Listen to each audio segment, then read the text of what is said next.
911 emergency, what are you reporting? Hello. This is 911, do you have an emergency? I just went away from home because I live in a family of 15, okay? Can you hear me? And we have abusing parents. Did you hear that? Okay, how did they abuse you? Okay.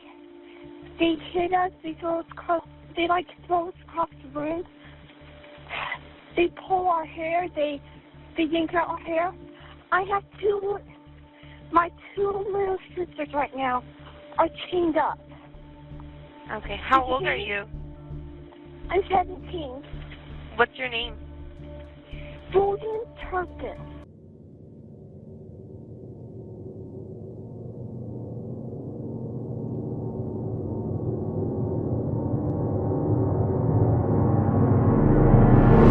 Muchas veces os he comentado que la realidad supera la ficción, pero este caso se lleva la palma. Lo que acabáis de ver y escuchar es la llamada de Jordan Turpin al 911, una de las hermanas que vivió en la Casa de los Horrores, unos padres capaces de torturar y encadenar a sus hijos durante años, y unos niños totalmente traumatizados. Si quieres saber más, aquí te cuento su historia.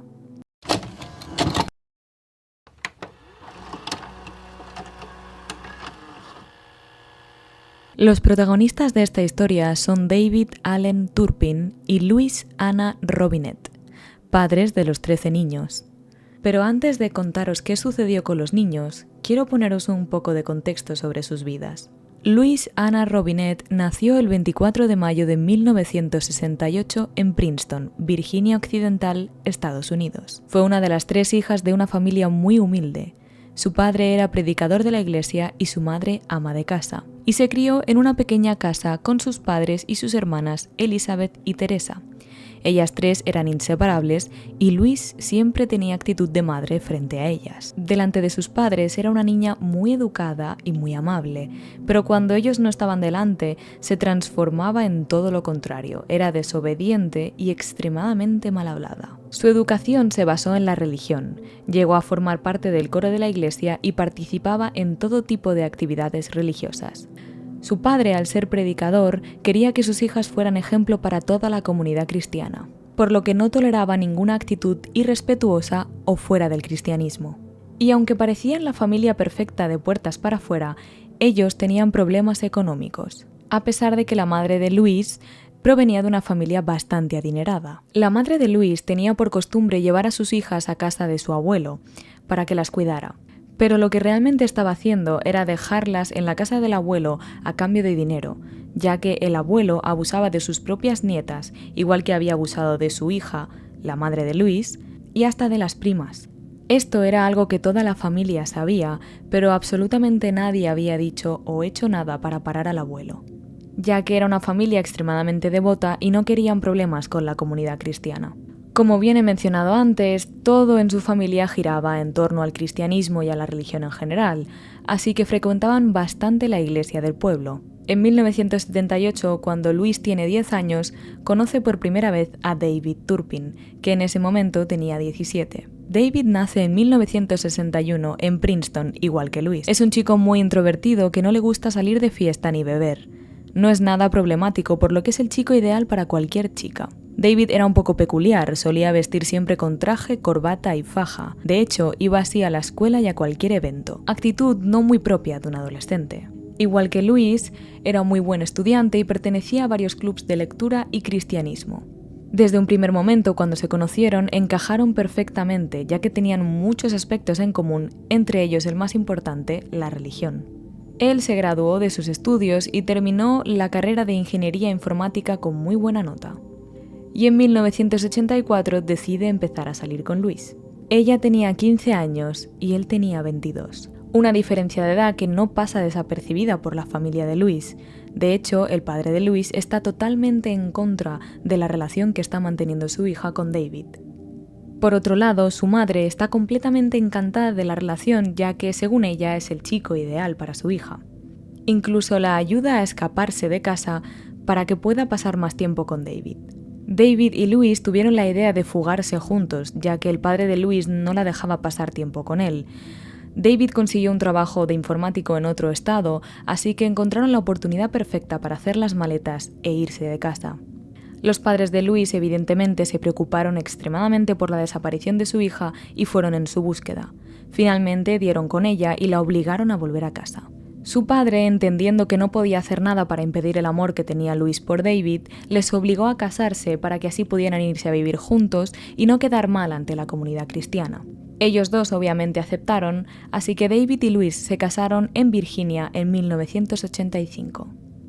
A partir de ese momento, la pareja vivió una vida llena de fervor religioso, concretamente en el pentecostalismo y el movimiento Kiberful, cuyas creencias se basan en procrear como modo de vida. Según estas creencias, al ser una familia numerosa, obtienen la bendición de Dios. Según ellos, si Louise se quedaba embarazada era porque Dios lo había querido, así que finalmente terminaron teniendo 13 hijos. Vivían una vida normal, viajaban a Disneyland y lo hacían ver en todas sus redes sociales donde publicaban muchas fotos con sus hijos, dejando ver lo felices que eran. Pero algo estaba ocurriendo en esas casas. Los niños rara vez se les veía salir de casa y no jugaban con prácticamente ningún otro niño del vecindario. Todos los hijos, incluidos los más mayores, estaban extremadamente pálidos y delgados. Solo habían matriculado a su primera hija en la escuela, Jennifer, la cual sufrió mucho acoso debido a su aspecto físico y a su mal olor, así que sus padres decidieron sacarla de la escuela y criarla en su casa. Nunca más volvieron a matricular a ninguno de sus hijos en ninguna escuela y decidieron criarlos ellos mismos. Y digo criarlos entre comillas porque los niños ni siquiera eran capaces de hablar con otras personas. Cuando alguno de ellos salía a la calle y se topaba con algún vecino, se quedaba completamente estático e inmóvil sin saber qué hacer o qué decir. Los vecinos solían saludar y ser amables, pero los niños se quedaban completamente estáticos esperando a que simplemente se fueran. En una ocasión, uno de los hijos hizo una amiga, la vecina de la casa de al lado. Solían jugar enfrente de la casa cuando Louise y David no estaban. Hasta que se dieron cuenta de que uno de sus hijos estaba pasando tiempo fuera de casa y jugando con otros niños y decidieron impedírselo, castigándolo de manera cruel. La vecina seguía insistiendo para que el niño saliera a jugar. Iba muchas veces a picar a la puerta de los Turpin, pero nadie respondía. En más de una ocasión solía asomarse por la ventana, en la cual solía ver a un bebé metido en una cuna que no paraba de llorar. Daba igual a qué hora se asomara por esa ventana, que el bebé siempre estaba llorando, parecía completamente desatendido por sus padres. Los castigos de David y Louise hacia sus hijos eran de lo más cruel. Solían darles de comer una vez al día y solo les dejaban ducharse una vez al año. Los más pequeños estaban completamente desnutridos y solo les dejaban comer sobres de ketchup o mostaza e incluso hielo.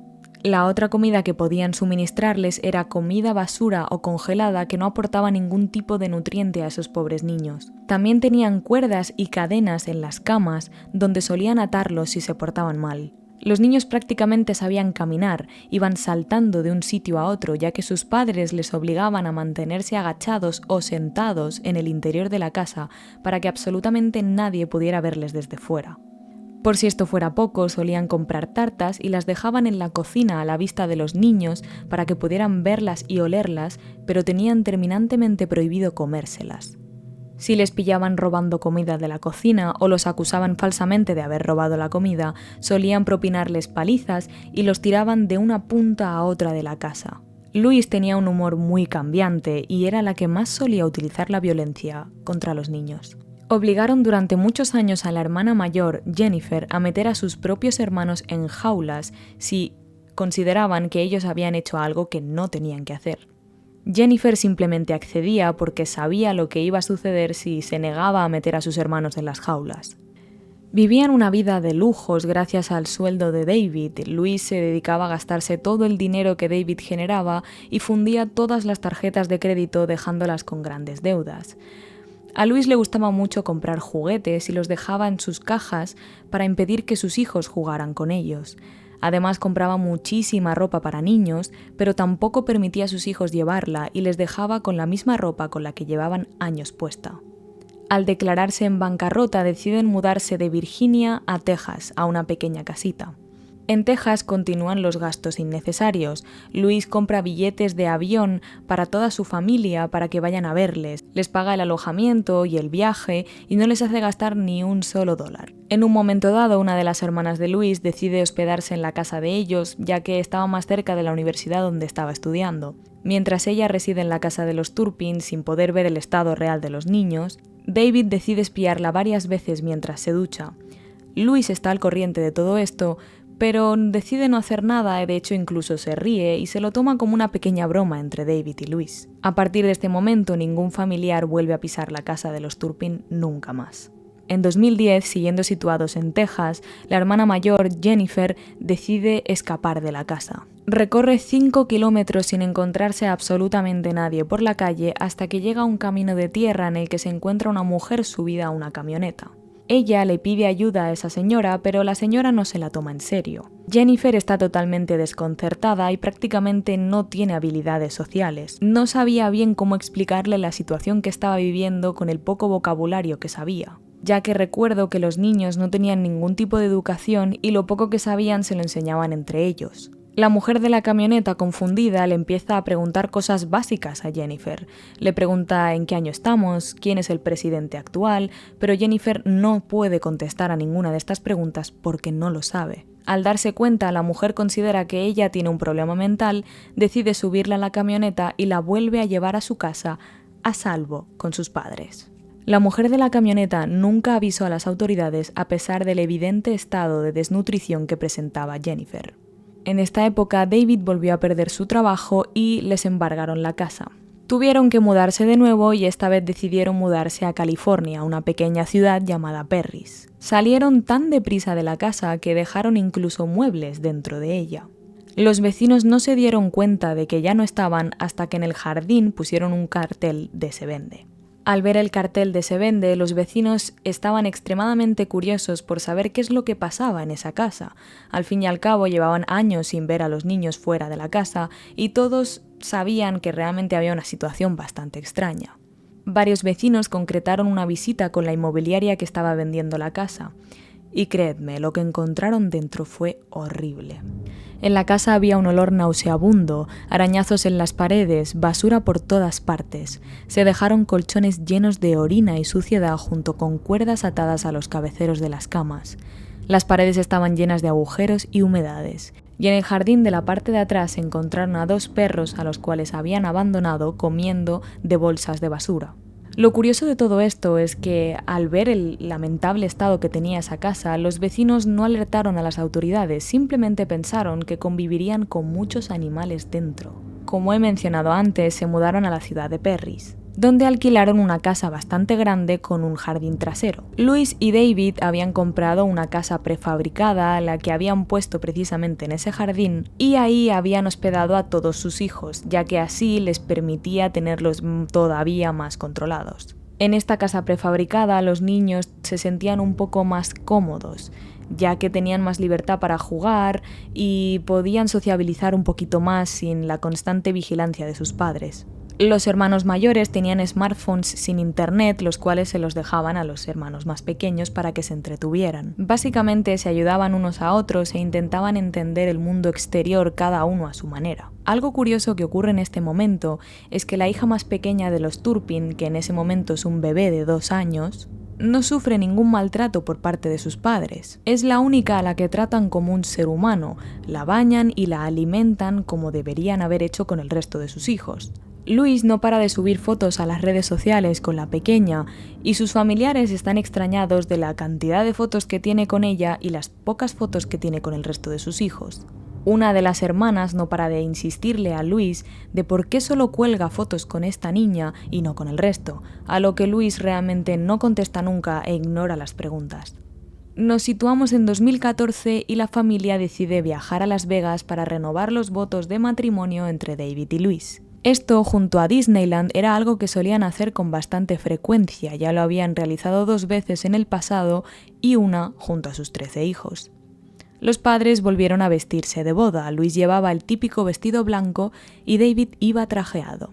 Los niños iban todos igual vestidos, los habían duchado y llevaban ropa limpia. De hecho, estos momentos en los que viajaban y salían de la ciudad hacían muy felices a los niños, ya que era una manera extraordinaria de recibir comida, una ducha y ropa limpia, además de que podían ver el mundo fuera de las 4 paredes donde estaban encarcelados. En esta ocasión, Jordan, una de las hermanas que en ese momento tiene 14 años, se hizo con un smartphone y a partir de este momento cambiaría la vida de todos sus hermanos para siempre.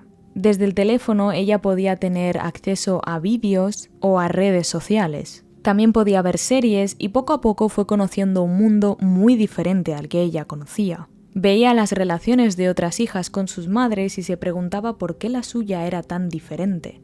Empezó a cuestionar todo lo aprendido y vivido en esa casa. El momento importante llega cuando Jordan por primera vez escucha a Justin Bieber, en concreto la canción de Baby. Jordan se queda completamente enamorada del cantante y de sus canciones. Y gracias a sus videoclips se da cuenta de que la vida que ella está viviendo no es la que debería. Ella quiere vivir en esas casas bonitas en las que se ven en los videoclips, quiere experimentar la felicidad de la que habla Justin en sus canciones, así que se lo comenta a sus hermanos. Estuvieron ideando un plan para poder salir de la casa durante 2 años, y en 2018, concretamente el 14 de enero, llevaron a cabo el plan de escaparse, ya que Jordan escuchó como David y Luis hablaban de volverse a mudar.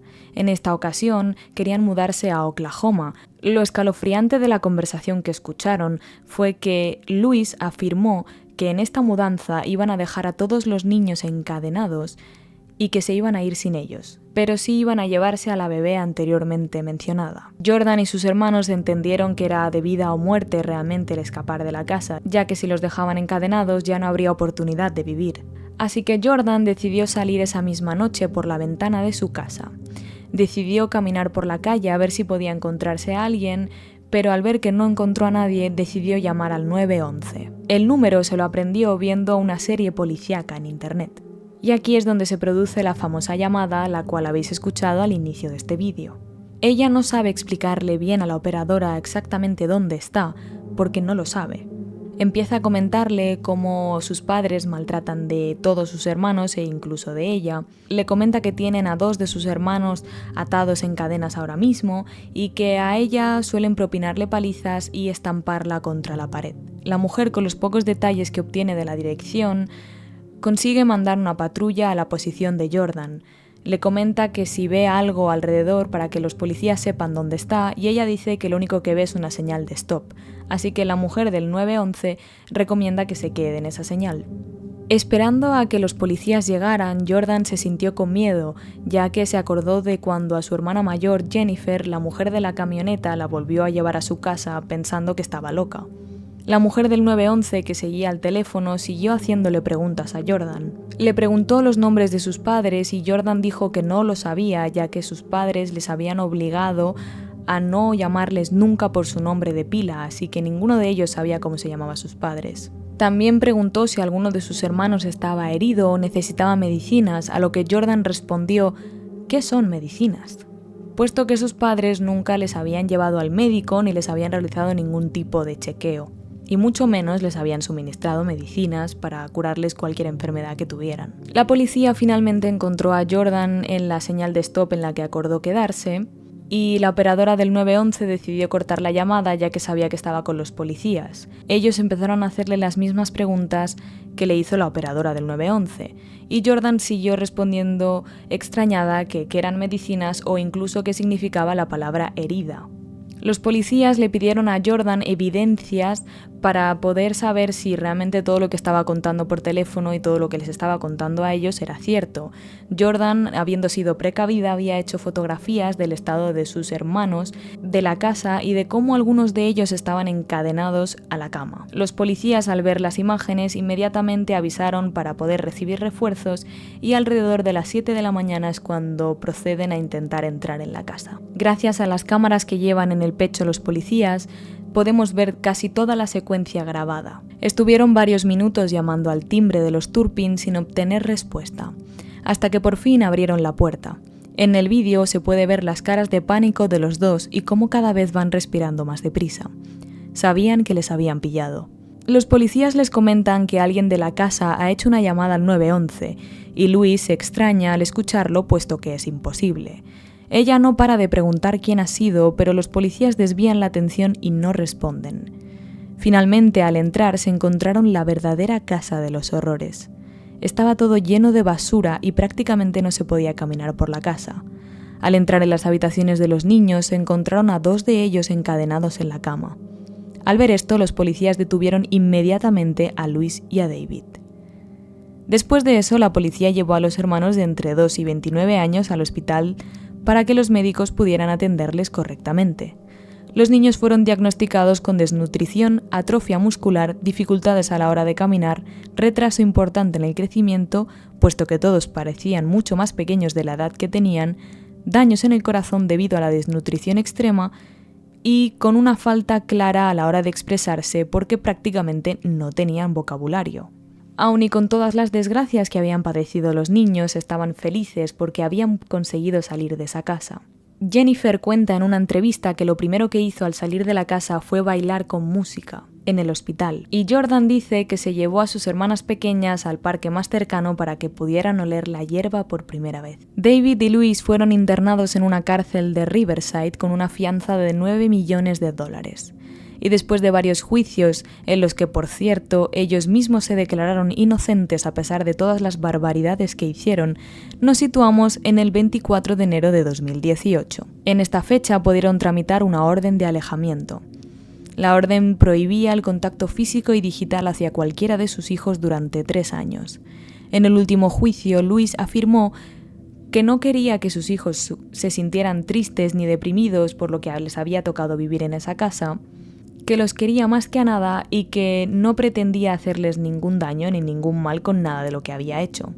David, por otro lado, dijo que los echaba de menos, que rezaba por ellos y que seguía teniendo la esperanza de volver a ser una familia. 2 de los 13 hijos acudieron al juzgado a presentar declaración en contra de sus padres y finalmente fueron declarados culpables y fueron condenados a una condena de entre 25 años y cadena perpetua, sin imposibilidad de libertad condicional. En el mes de febrero, los hermanos menores fueron puestos en programas de acogida. Lo más triste de todo esto es que en estos programas de acogida no siempre terminaban con buenas familias, así que los menores volvieron a sufrir situaciones de abuso ya que los padres de acogida seguían maltratándolos y abusando de ellos. Además, en este proceso tan mediático, muchas asociaciones decidieron donar dinero directamente a los niños para que pudieran tener una vida mejor. En concreto, se llegaron a recaudar $600,000, los cuales nunca llegaron a los niños. Es triste pensar que los menores de edad nunca pudieron ver ese dinero para poder tener una vida mejor y que encima tuvieron que seguir en situaciones de abuso a pesar de haber escapado de la casa de sus padres. Pero no todo es malo, un familiar pretende adoptar a estos niños para poder darles una vida mejor. Además, Jordan terminó los estudios secundarios y ahora mismo está estudiando en la universidad. También es creadora de contenido y tiene más de 800.000 seguidores en redes sociales. Por otro lado, Jennifer, la mayor, acaba de terminar los estudios para poder convertirse en manager de restaurante. El resto de los hermanos han querido mantener un perfil bajo e incluso muchos han llegado a cambiarse de nombre para poder vivir una vida tranquila. Muchos de los detalles de este vídeo han sido sacados de una entrevista que realizaron Jennifer y Jordan a la ABC hablando de todo lo que les hicieron sus padres y todas las locuras que tuvieron que vivir en esta casa. Ya sabéis que todos estos temas me parecen muy interesantes y hemos traído al canal ya varios casos difíciles, pero ninguno se acerca a este. No comprendo cómo unos padres pueden tratar así a sus propios hijos y hacerles pasar por todo ese sufrimiento. Lo positivo es que ninguno de ellos murió a causa de la desnutrición y que al menos todos salieron de la casa donde vivían con sus padres gracias a la valentía de Jordan. Si te ha gustado el vídeo, por favor dale me gusta y también te invito a que te suscribas y le des a la campanita para no perderte cuando subo el próximo vídeo. Y recuerda, a veces la realidad supera la ficción. Buenas noches.